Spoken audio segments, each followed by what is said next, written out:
আজকের এই ভিডিওটা স্কিপ করবেন না, কারণ আপনি যদি কখনো কারোর সামনে ভালো ব্যবহার করেন আর পেছনে অন্য কথা দেখে থাকেন, তাহলে এই কথাগুলো আপনাকে চুপচাপ নাড়িয়ে দিবে।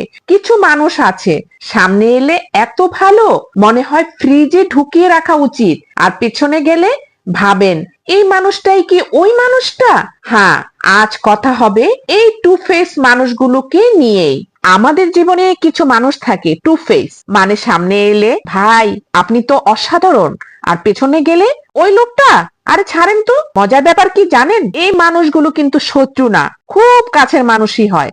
আর তাই চিহ্নিত করাটাই সবচেয়ে কঠিন। সে ভাবে আমি তো স্মার্ট, কেউ বুঝতে পারছে না, কিন্তু বাস্তবে কি হয় জানেন, সে নিজেই প্রতিদিন নিজের বিবেকের কাছে হেরে যায়। আর যাকে নিয়ে এই দুর্মুখ আচরণ, তার চোখে আপনি একদিন চুপচাপ হয়ে যান অবিশ্বাসের নাম্বার লিস্টে। আমি একে ভালো বলি না, কারণ ভালো হতে গেলে টু ফেস লাগেই না। ভালো থাকলে কি হয় জানেন, মানুষ আপনার নাম নেয় সম্মানের সাথে, প্রশংসা করে মন থেকে, আর সবচেয়ে বড় কথা, আপনি নিজের সাথে শান্তিতে থাকেন।